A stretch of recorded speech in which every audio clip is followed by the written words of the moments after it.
All right. Well, if you're ready, I think we can get started. So welcome everyone. Thank you for logging on and attending this evening's program, The Tapping of the Blind Man's Cane from James Joyce to Today. My name is Matt Schumann. I am on the programming team here at Cary Library. Before we begin, just a few things to note. Please let me know in the chat if there are any technical issues that I can try to resolve. If you have any questions or comments, feel free to send them at the end via the chat or just simply unmute yourself. There's also a shortcut if you hold Alt and press A. I can put that in the chat as well. This program is made possible by the generous donors to the Cary Library Foundation. With us this evening is Dr. M. Leona Godin. She is a writer, performer, educator, and author of Their Plant Eyes, A Personal and Cultural History of Blindness.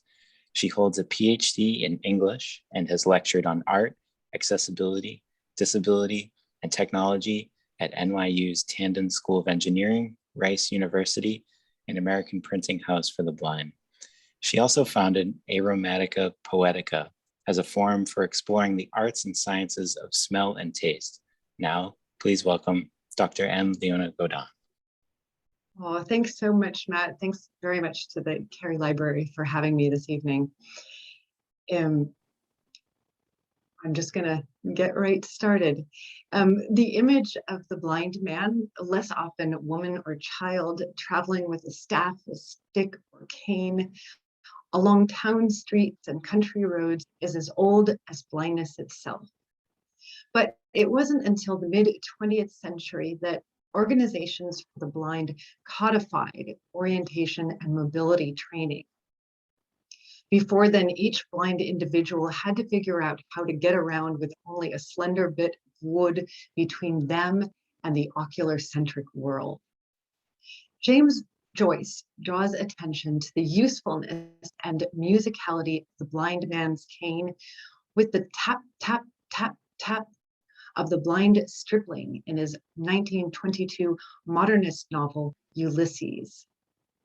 So the blind stripling is one of hundreds of minor characters who parade through the novel, crisscrossing the paths of the two protagonists, Leopold Bloom and Stephen Dedalus. His taps weave through the narrative like tiny veins of gold running through a vast, craggy cave. As often happens with blind characters, the blind stripling is peripheral but memorable. Tap blind, walk tapping by the tap, the curbstone tapping, tap by tap, goes the blind stripling's cane as he moves through the Dublin streets. In spite of all the tapping, sighted people in the novel, as in real life, often remain stubbornly or egotistically blind and deaf to the blind stripling walking. When an oblivious passerby kicks his cane aside, he says sourly, "God's curse on you, whoever you are. You're blinder nor I am, you bitch's bastard." Every blind person I know who uses a cane can relate to the blind stripling's sourness, as we often contend with sighted strangers kicking aside our cane without a backward glance. I recall a horror story from a New York City friend while going downstairs to the subway. She was cut off by some jerk whose rush to get to his destination was more important than everyone else's, and crushed her cane, leaving her with a useless broken thing. He did not even stop to acknowledge, let alone apologize. But luckily there were others more kind who helped her to someplace safe. James Joyce suffered from eye troubles all of his adult life. So he also probably felt some kinship with the blind stripling and his frustrations. A recent Joyce biography tells us that by the time he reached his late 40s, the ash plant cane that he had used for swagger as a young bachelor in Dublin became a blind man's cane in Paris. Strangers helped him cross the street, and he bumped into furniture as he navigated through his own apartment. Joyce's visual problems were caused by bouts of iritis, a swelling of his iris, likely resulting from syphilis. They began in 1907, and through the years, despite and sometimes because of the many harrowing surgeries to treat it, Joyce experienced periods of partial and sometimes full blindness. Sometimes he was forced to dictate his writing to the likes of Samuel Beckett. We first meet the blind stripling through the eyes of Leopold Bloom, who sees the blind stripling tapping the curbstone with his slender cane and offers to help him cross the street, giving Bloom the opportunity to observe his companion. Stains on his coat, slobbers his food, I suppose, tastes all different for him, have to be spoon-fed first, like a child's hand, his hand. Wonder if he has a name. Van, keep his cane clear of the horse's legs. What I find most striking in this passage is how the thoughtfulness of Bloom's help is so intermingled with rather harsh suppositions. I believe it gives me insight into the mind of the sighted, particularly those who, like Bloom, who are just trying in their bumbling way to be kind. After the crossing, the blind stripling tapped the curbstone and went on his way, drawing his cane back, feeling again, and Bloom intuits the importance of that cane, as well as the use of something often called facial vision, which is actually a kind of echolocation, something we'll explore in just a few minutes. Mr. Bloom walked behind the eyeless feet, a flat-cut suit of herringbone tweed. Poor young fellow, how on earth did he know that van was there? Must have felt it, seen things in their forehead, perhaps, kind of sense of volume, weight or size of it, something blacker than the dark. Wonder, would he feel it if something was removed, feel a gap? Queer idea of Dublin he must have, tapping his way around by the stones. Could he walk in a beeline if he didn't have that cane? To Bloom's final question, the answer is obvious, no. The blind stripling needs that cane to tap through the bustling Dublin streets. Bloom's pity is strong, but his curiosity is perhaps even stronger. And it's this curiosity that allows him to move beyond pity at least a little bit. Today, it's perhaps difficult to envision the blind person's cane in a color other than white. However, it was only 100 years ago that the age-old staff, stick, or cane received its modern facelift. The story goes that in 1921, James Biggs, a blinded photographer, hit upon the idea of painting his cane white in order to be better seen in his Bristol streets. It makes sense to me that the mental eye of the former visual artist would recognize the importance of contrast. From England, the idea spread to the continent and then to America. There, the Lions Clubs began giving white canes to blind people throughout the 1930s. Even so, the practice of sweeping the white cane from side to side did not become the norm until blinded vets began returning home from World War II. There was a veteran rehabilitation specialist named Richard Hoover who pioneered the standard technique for using a white cane. The method he taught was to hold the long cane in front of the body at an angle and sweep it back and forth with each step in order to detect objects and level changes. And this is called the Hoover Method. It's still taught by most mobility instructors today. So when you are fitted out for a cane, it should stand at the height of about your sternum or even a little taller. And when you're walking, the cane's top hand is held in your dominant hand at about the level of your solar plexus. It's angled so that the cane is swept to the right or left in opposition to your step. The motion is meant to tell you what's happening at a distance of about 2 paces. When you sweep left, your right foot steps out. When you sweep right, your left foot steps out. Some mobility instructors teach you to use a very low arc with a light tap at each end, and I have found this technique helpful when dealing with broken sidewalk or cobblestones. But mostly the cane should be in contact with the ground so that it can tell you when things like steps or curbs are coming. I should add that there is a lot that must be done with your hearing as well. I was not born blind. I have a degenerative eye disease that has caused me to lose vision gradually from about the time that I was 10 years old. So I spent many years as a person with low vision. During that time, I could still see sidewalks and buildings and cars and people.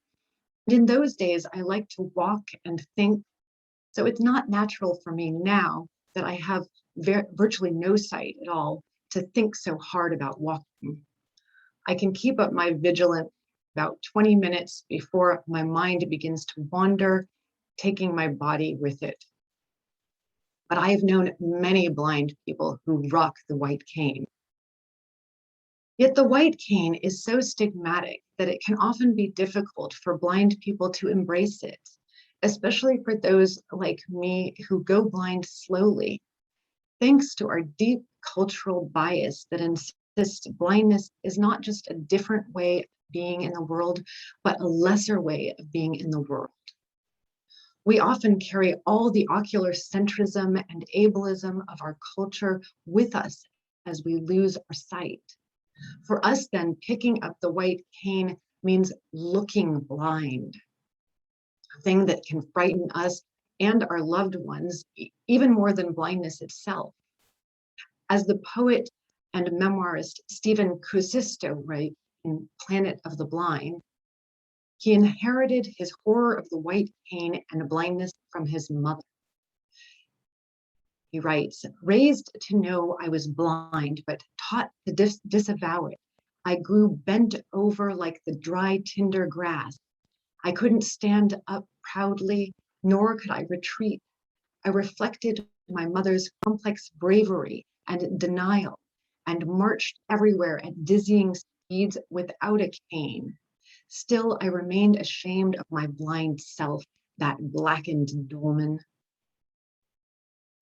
Surely it doesn't help that the complex of social workers, mobility instructors, and aides for blind people increased so quickly to be an outgrowth of unsexy, uncool state systems. Kuusisto continues, a black sedan stops in front of our house and a heavy woman climbs out with the help of a driver. Then she unfolds her white cane and makes her way to our door. My mother is roused both by a horror of blindness and an incipient hostility for bureaucracy. Who are they to say her son is blind? He mustn't be seen in the company of a blind social worker. The stigma might be impossible to erase.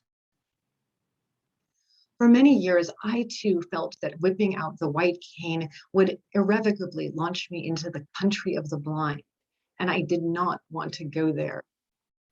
Even if my movements were limited, even if because of my poor night vision, I avoided going out after dark alone, even if I recognized that my life would have been easier, maybe even a little better with it, the look of being blind was just too terrible to support.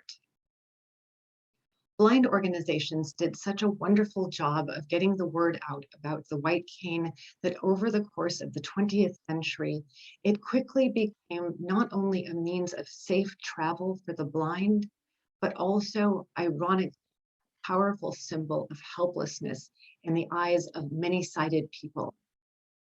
Stigmatic as it may be, the blind person's cane is also an incredibly useful piece of low-tech equipment that grants the blind a level of freedom that often strikes sighted as impossible. A staff, stick, or cane may act as a kind of extended feeling arm that alerts the blind person to objects and level changes in front of them, but also, as the tap, tap, tapping of Joyce's Blind Stripling suggests, the sonic aspects of the traveling cane offers other possibilities.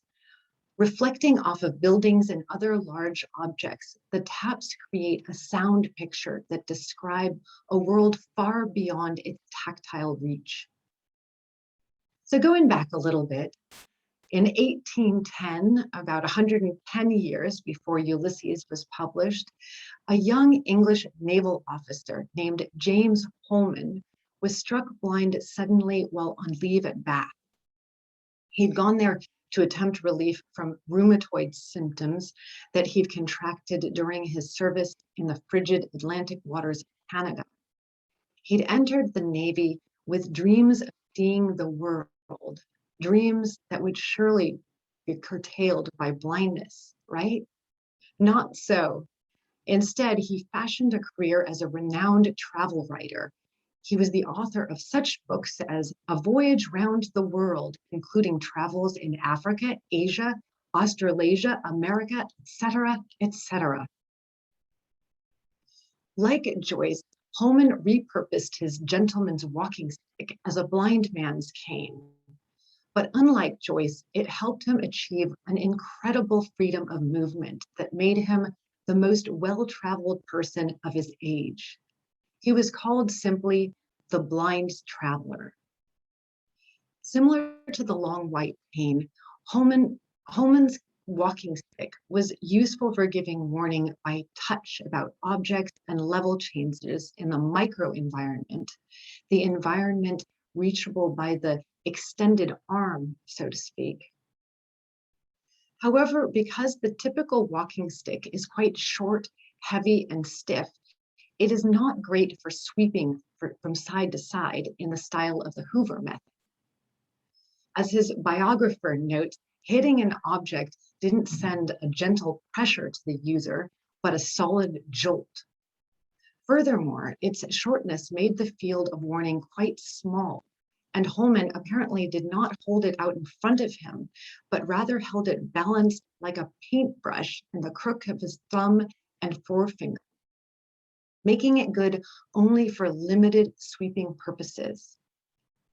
The sturdy construction of this standard strolling equipment for gentlemen of the day also helped Holman to glean information about the macro environment.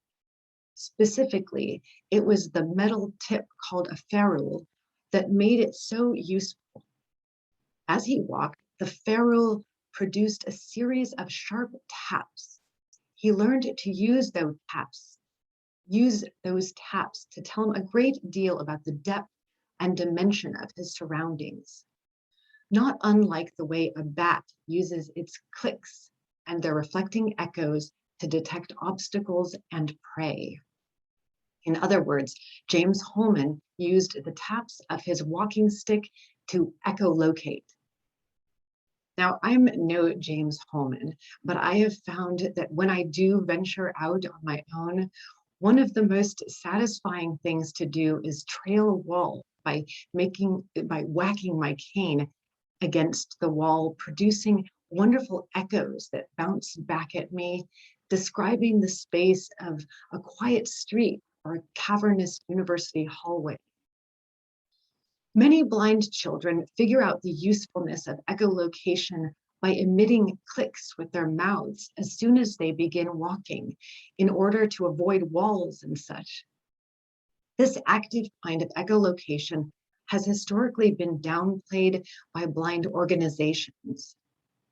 In my many adventures with mobility instructors over the years, echolocation was never mentioned, and I've heard from friends who were born blind that they were dissuaded from using their own voices to echolocate. Similar to arguments against the use of braille, the fear with regard to echolocation seems to be that the use of click or other sounds to help determine space is likely to erect barriers between the sighted and the blind. At least that has been the prevailing ideology until very recently. The problem of discounting methods you don't understand is a universal evil. It's perhaps responsible for James Holman's fall into obscurity after his death, As popular as his books were in his day, Holman's unorthodox way of traveling caused him to stick out as a curiosity rather than an intelligent and knowledgeable travel writer. Although Sir Richard Francis Burton spent years following in Holman's footsteps and paid tribute to him as the blind traveler in his commentary to the Arabian Nights, and although when at home in London, Holman was friendly with some of the great minds of the age, was in fact a member of the Royal Society, where so much new science was produced and created and disseminated, Holman was, in the minds of many, a novelty act. Despite their attention to detail, his travel writing was largely dismissed as secondhand. As one of Holman's contemporaries scoffed, he might have been in Zanzibar, but how could the blind traveler claim to know Zanzibar? This echoes the skepticism leveled at blind people time and time again. How can you know anything if you can't see? Ocular centrism is arguably more detrimental to the self-esteem and therefore the self-efficacy of blind people than anything else. As Daniel Kish, dubbed Batman by the media, puts it in his 2015 TED Talk, it's impressions about blindness that are far more threatening to blind people than the blindness itself. His talk is about using and teaching flash sonar as a blind person. Flash sonar uses loud, sharp clicks, usually made with the tongue, to create flashes of sound that go out and reflect from surfaces, like a bat's sonar. The reflected sounds return with patterns, with pieces of information, much as light does for sighted people. Kish explains, "This is not a mere analogy. My brain has been activated to form images in my visual cortex, which we now call the imaging system, from those patterns of information, much as your presumably sighted brain does." Although Kish accepts the Batman moniker, he has never thought of himself as special. "I have always regarded myself much like anyone else who navigates the dark unknowns of their own challenges. Is that so remarkable?" he asks. "I do not use my eyes, I use my brain." Importantly, Kish not only discusses his flash sonar in his TED Talk, but he also acknowledges his cane as something that is often downplayed in media attention. Perhaps it's because it does not seem the proper accoutrement of a proper Batman. But he says, nevertheless, his cane is on stage with him and acknowledged as an important tool. "Fortunately, I have my trusty long cane, longer than the canes used by most blind people. I call it my freedom staff. It will keep me, for example, from making an undignified departure from the stage."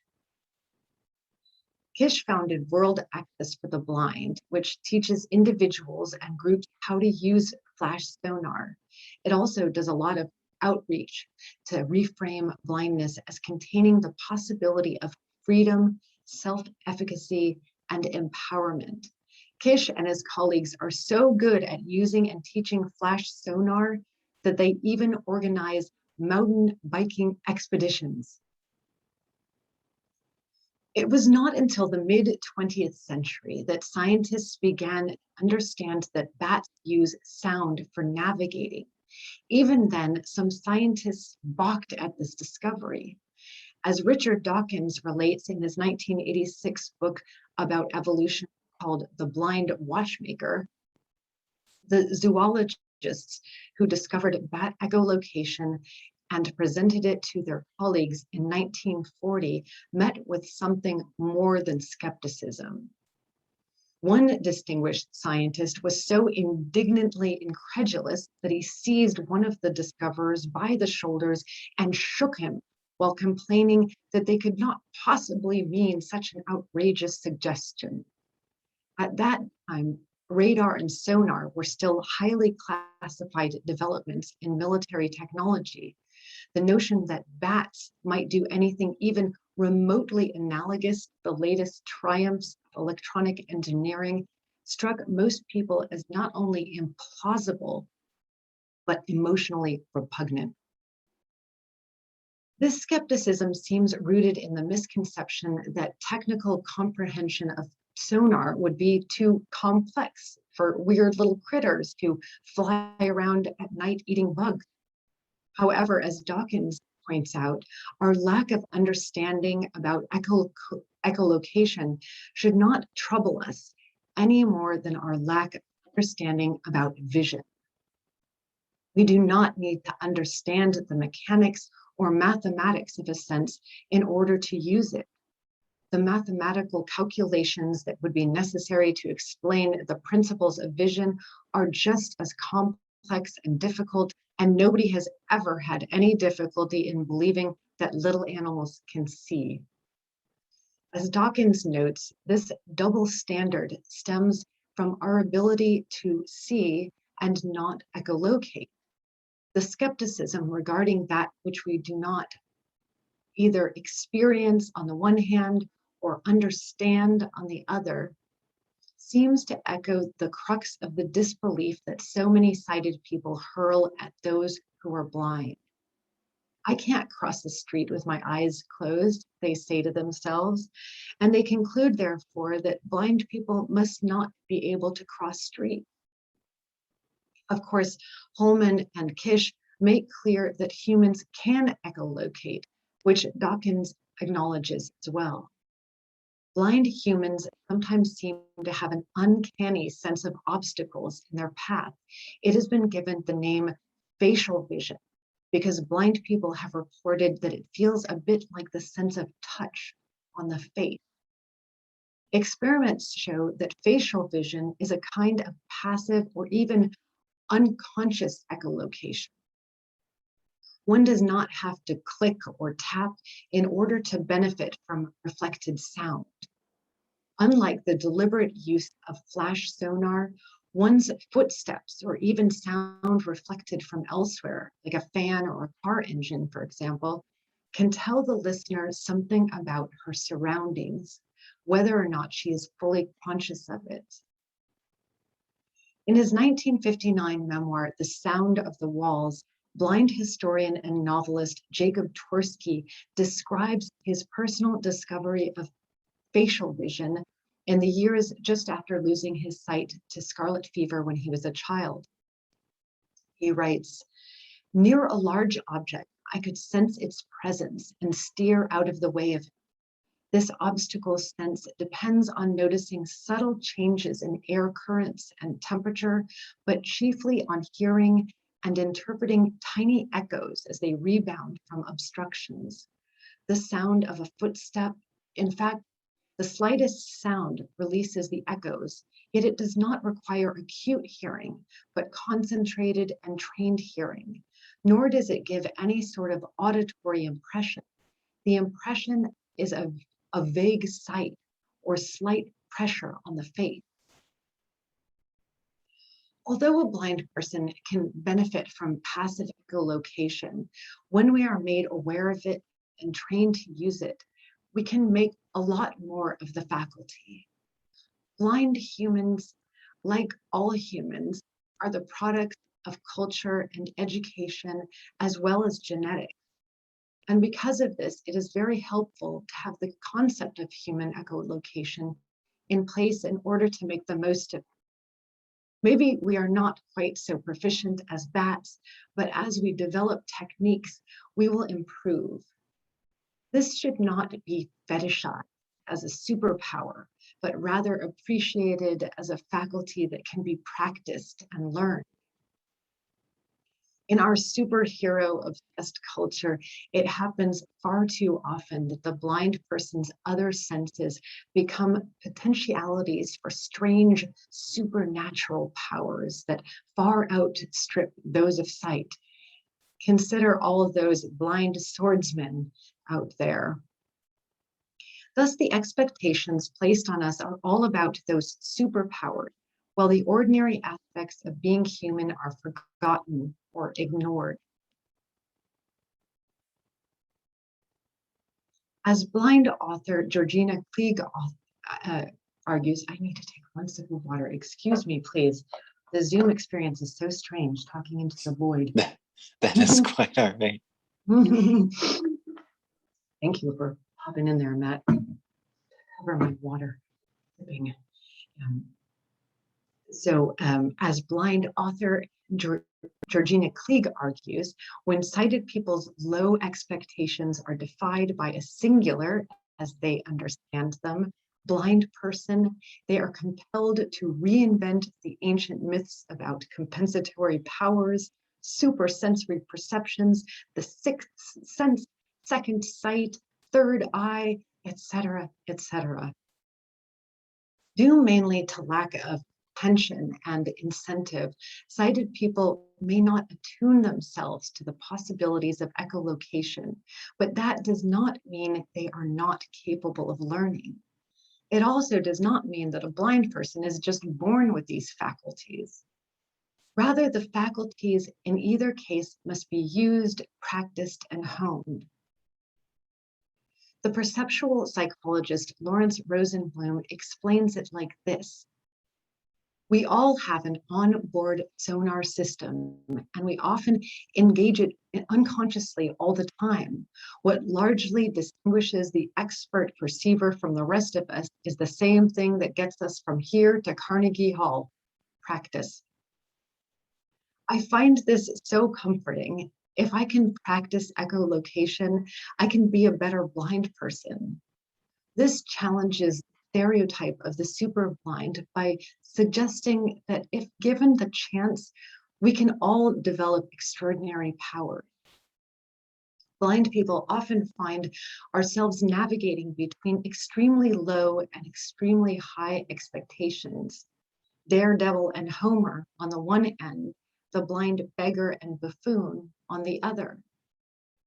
What I've come to realize is that getting good at being blind takes practice to master. In The Sound of the Walls, Jacob Torski writes about his experience in a school for the blind he attended in the 1920s and 30s. A lot of the boys picked on other boys who had not learned to use well their other senses, who bumped into things, groped, and shuffled. And they teased those boys, calling them blindish. When I mentioned this to my partner, Alabaster, he very astutely said, oh, right, so being blind means you have a skill set. I'm afraid I'm blindish, at least when it comes to mobility, but I'm working on it. A few years back, when I first began venturing out with my white cane, I would sometimes stop at a corner just to feel what that corner felt like, without sight and alone, armed only with my hearing and my prosthetic feeling arm. People would often say, do you need help? Do you need help crossing the street? And I would respond, oh, no, thank you. I'm just practicing. I basically never got a reply from that except for an occasional, huh. I take from their lack of response that the idea of practicing with a cane is foreign to many sighted people. The assumption seems to be that we go blind, are handed a white stick, and either walk into traffic or not. As if the shift is as abrupt as Matt Murdock's transformation into Daredevil: lose sight, gain superpowers, super senses, even radar, just like that. I was trapped for a long time in that way of thinking, and I still am to a certain extent. It hampered my ability to adapt. As I lost more and more of my vision, I became more and more self-conscious about how bad my mobility skills were. Why can't I zoom around like the blind kids I used to see at the lighthouse in New York City? Why did I just bump into that wall? Why, if my hearing is so awesome and acute, can I not perceive where the subway doors are opening? Because I didn't realize until recently that all these things come with time and effort, I just told others and myself, I suck at being blind. The idea that blind skills are things to be practiced is helping me to formulate a new attitude. I may be super blindish now, but I hope someday to be full-fledged blind. Countless memoirs by people who suddenly or gradually lost their sight testify to the fact that humans are adaptable, and we are much more likely to change in the course of finding new ways of doing ordinary activities than in the course of fighting crime or battling an evil empire.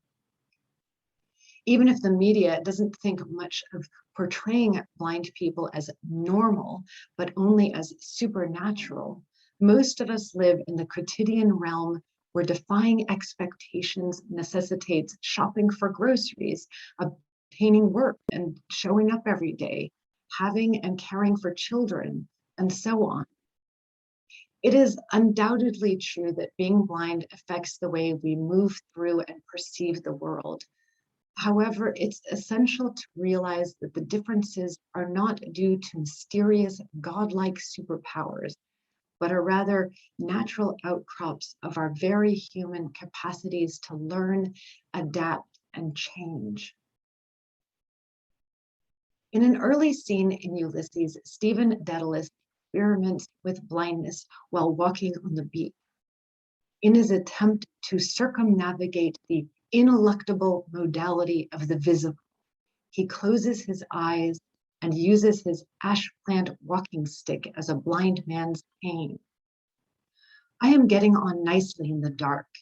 My ash sword hangs at my side. Tap with it, they do. Stephen notices that the moment he closes his eyes, he hears things he had not noticed before, namely the crunching of rock at his feet. Crush, crack, crick, crick. Then he finds himself contemplating the ineluctable modality of the audible, reminding us that our perceptions are to some degree a matter of attention, and that the attention itself is gripping. That is all I have planned for you this evening. Thank you so much, and I welcome questions if people are ready for it. Thank you so much, Leona. That was absolutely fascinating. And if anyone has questions, feel free to just unmute yourself, or you can write them in the chat and I will read them to Leona. Oh, wonderful. Thank you.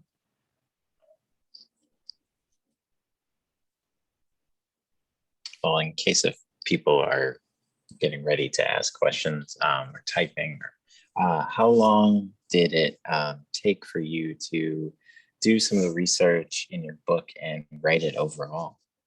Oh boy, well, in some ways, I've been working on this book for 20 years.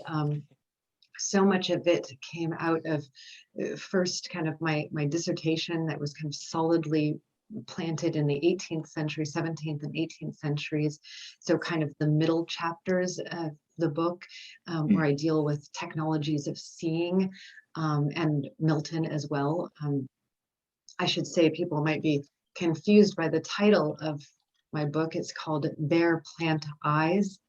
And that comes actually from Milton's Paradise Lost. It's a line in the kind of famous invocation to the muse. So that was kind of my dissertation part of it, that 17th, 18th century stuff. And then I took a very severe left turn and began performing. And so some of the book is also informed by later research. For example,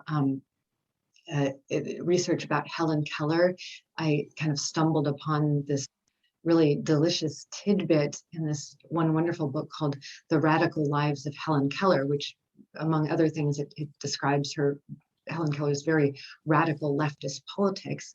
But it also mentioned the fact that she performed in vaudeville, on the vaudeville stage for 4 years, from 1920 to 24. And I was so fascinated by that idea that as I was kind of turning away from academia and kind of moonlighting as a performance artist, I filed it away and I thought, man, I got to do something with this as an artist. And so I did quite a bit of research about Helen Keller. So sort of through my art and through academics, it's been a long process, and the book is in some ways kind of a accumulation of all of that research, and then of course kind of tidbits gleaned from my own life and from lots of friends. So this is a book that includes what I like to call sort of a cacophony of blind voices within the pages. Yeah, I love that. It feels, I think, I don't want it to be like denigrating, but like that it feels like an essay collection, but it's also like more than that, because it's history and science, and it's kind of the perfect book. Oh, stop it some more. But what was that like your intention to like, what was like the ultimate inspiration to, not ultimate inspiration, but to assemble the structure as you did? Yeah, I think it has that essay quality because the time jumps are so big, right? There is definitely an arc, kind of begin at the beginning, a few thousand years ago with Homer, right? The quintessential blind poet. I should say that this was a very humble project, right? Just like 30,000 years of human history kind of collapsed into a book. So certainly part of that essay quality comes out of that attempt to really, I guess I wanted to make the connections between some of the very same like stereotypes that I feel like have been haunting us for all this time. That the blind poet, the blind prophet is kind of still very much alive with us. You see it in your movies, especially science fiction and fantasy. They love those blind seers, right? So I wanted to make those connections about kind of how long those threads were. But yeah, I think the essayistic quality comes because the jumps in time are quite distinct. And then of course, once you get kind of closer to today, the time starts to collapse a little bit. And so, for example, in the later chapters, you have kind of a chapter about blind scientists and blind writers. And or I should say, those are two different chapters. And then the Helen Keller chapter, which is kind of also about performance, about acting, and about how difficult it's been, right, to have disabled actors in general, but also blind actors in particular, be able to play themselves, and how difficult that struggle has been and continues to be. So I think the way that it assembled itself was two ways. I mean, the practical answer is that I was writing essays for Catapult magazine, called A Blind Writer's Notebook. And they kind of had the same style, the same structure, insofar as it was a weaving of kind of reported material, personal narrative, and research material. So that's really where the style of the book came from, was from those essays. So it makes sense that it has an essayistic quality for sure. You were kind of touching upon the like representation in media, but do you think that there are instances of media currently that are representative of, that are good representations of blind people, or can you see that is changing? Wow, that is a great question. I think that it is changing, but very slowly. And I think there's a couple of reasons for that. One thing is that this is probably the thing that I kind of harp on the most in those kinds of chapters in my book is the problem that blind people are basically not creating, have not historically created our representations in the first place. So there's so many blind characters in books, and books that get a lot of attention, you know, everything from Saramago's Blindness to all the light all the that light we cannot see. that we cannot see, yes, by Anthony Doerr, right? And Yeah.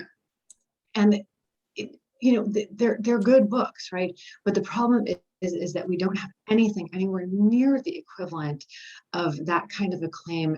And really, it's very rare even to come upon blind novelists, right? So we're not creating our own image. And then once we try to create our own image, it doesn't match up.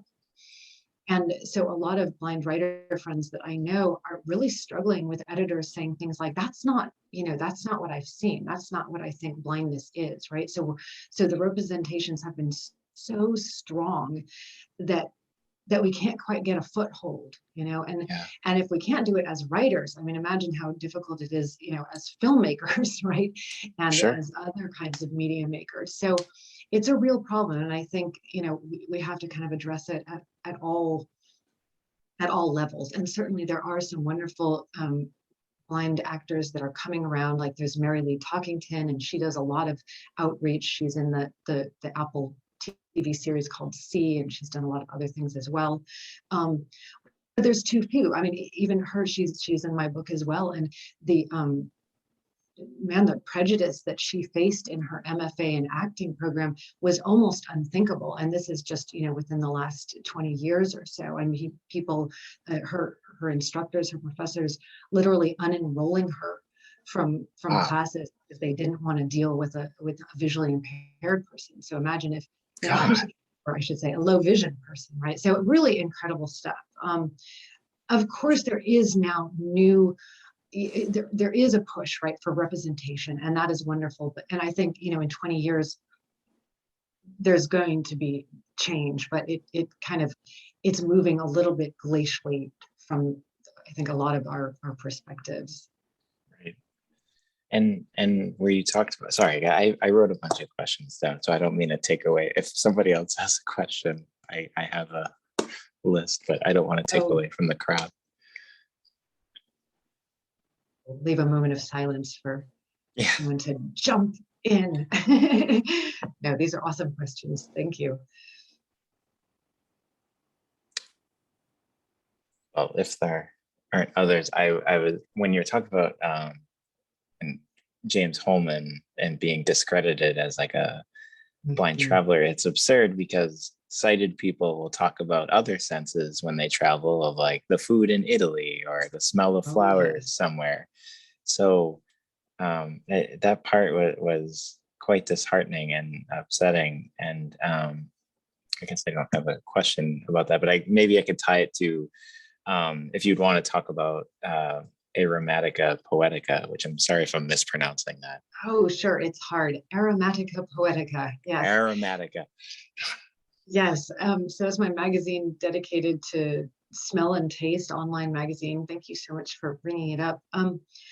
It's interesting because I actually had some other quotes from James Holman, because in his book, there's actually this one really wonderful quote. I don't know if I can come up with it, but it's sort of like, it's something about him being kind of shut out from the delights and charms of the visible world.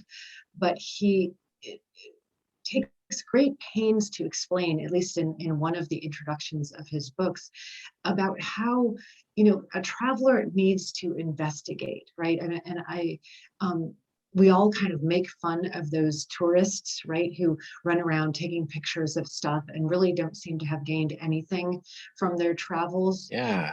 That idea of eye candy, right? Yes. And so he makes this argument, right, back in the mid 19th century, of saying, well, that's a superficial gaze, right? And I am going to learn and investigate and ask questions about the places that I'm visiting. And so it's really quite wonderful. You know, it's funny that you mentioned about smell, and I swear I wanted to find something wonderful in James Holman's books about smell. Couldn't find a thing. couldn't find a thing about smell. But Wow. he just, and this is something interesting that I find in writer workshops that I'm in. Just even the other day, some of my writing got workshopped, and everyone was like, yes, more of that. Tell us about what you're smelling, what you're touching, what you're, what you're tasting. And it's like, I think sometimes there's this misconception that blind people are just running around thinking about being blind all the time, and sort of thinking about these other senses. And in a way, I love that quote from Daniel Kish, right? That it's our minds that are moving through this world. It's our brains that are, Right.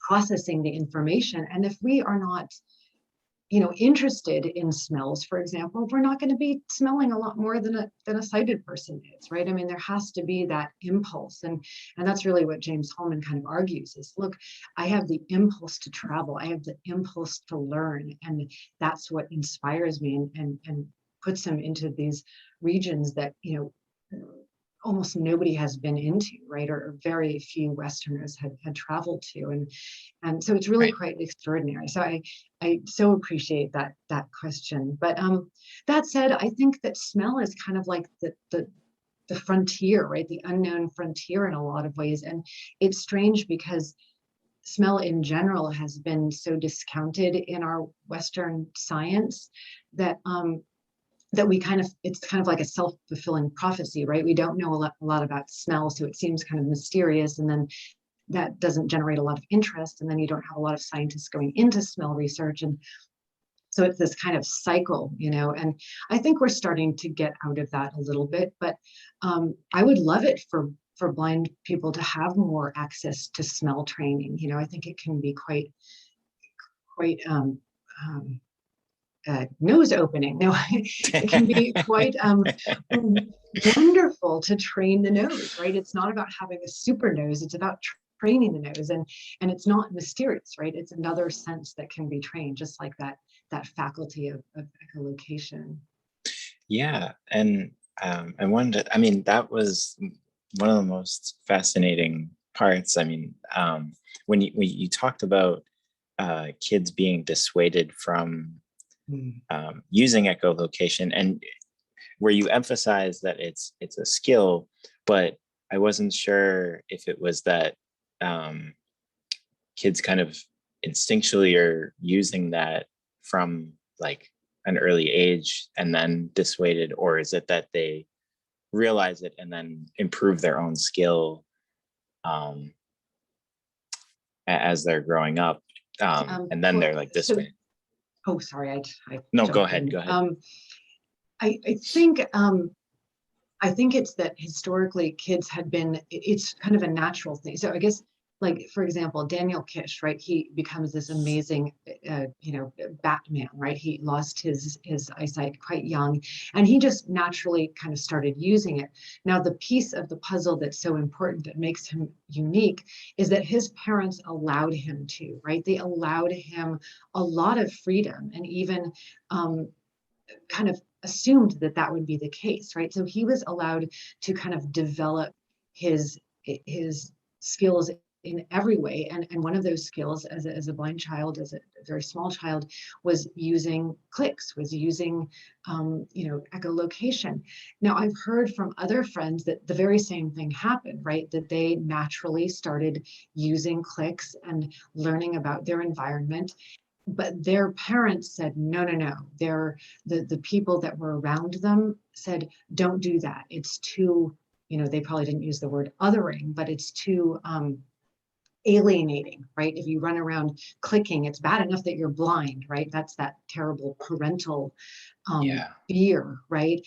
That hopefully is changing, right? I mean, this is, I remember hearing this story a little while ago. So hopefully, I think little blind kids today probably are not having that same kind of, I hope not as much, right? With Daniel Kish being in the world, I think that now we have some possibilities of training. I guess that's the connection, right? Is that instead of people just kind of figuring it out as on their own as little kids, that it can actually be taught, right? I mean, one thing I liken it to is that humans are born with, language regions in the brain, right? But if we're not exposed to language, right, either sign language or audible language, Sure. those parts of the brains languish. And I think that that's kind of what happens with the little kid who is told, no, don't echolocate, don't use that sense, right? And that's, I guess, the connection there that I hope to change, that we need to both close our eyes, and accept blindness, and then also work on our skills. And especially when it's little kids, right, their brains are still forming and stuff, and it can be very powerful. Yeah. Actually, we just got a question in the chat. Someone asked, do you think I can develop echolocation despite being blind and profoundly deaf, even though I wear hearing aids? That is such a great question.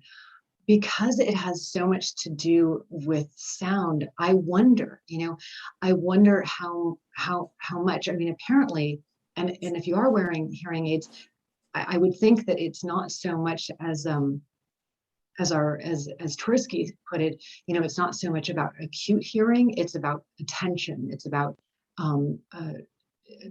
the attention being in the direction of hearing. So I think it could be helpful, maybe it won't, maybe, I mean, I feel this way too. I'm sort of older and trying to get my brain around this. Maybe we won't be a Daniel Kish going mountain bike riding, but I think it's worth, looking into.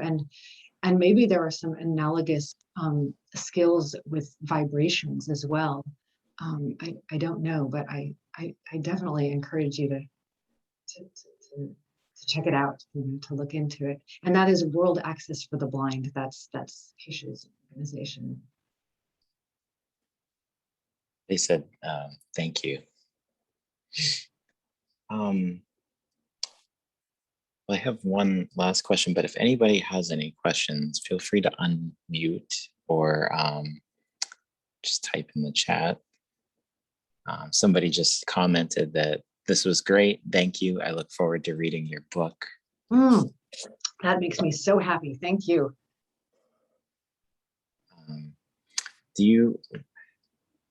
Maybe this is too big of a question to end on, but do you think that there are some everyday ways society could change from being so ocular centric and instead being more inclusive? I think the easiest answer to that is, you're right. This is like my mission, right? So it's like I could, my partner always makes fun of me because it's like, oh, is this going to be the long answer?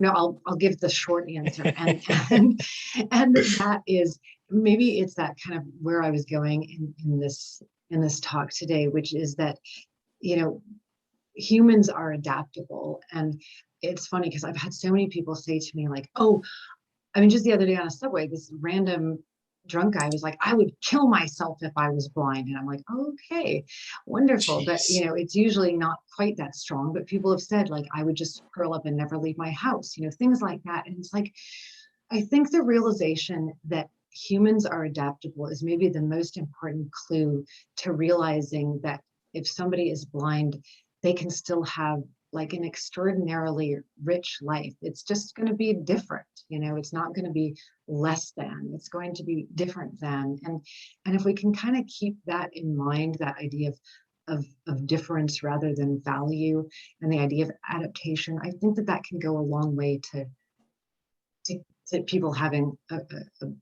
open mind that might help to, as I like to say, pull down the evil empire of ocular centrism.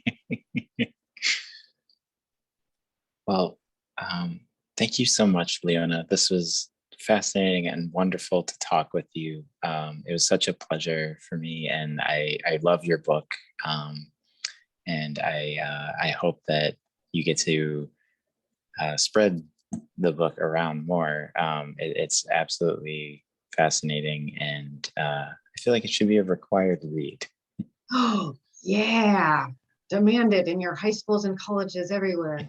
Matt, thank you so much for inviting me. This was really exciting and new for me, and I just enjoyed myself thoroughly. So thank you, and thanks to the Carey Memorial Library for the invitation. And thanks to everybody for being here this evening. Yes, thank you so much. And you have many thanks coming into the chat as well. Thank you for a fascinating talk. Thank you for awesome book, etc. Oh, I'll take it. I'll take it. Well, thank you, everyone. And thank you again, Leona. Okay. Thank you, Leona. Thank you very much. Oh, thank you. Thanks for being here, everyone.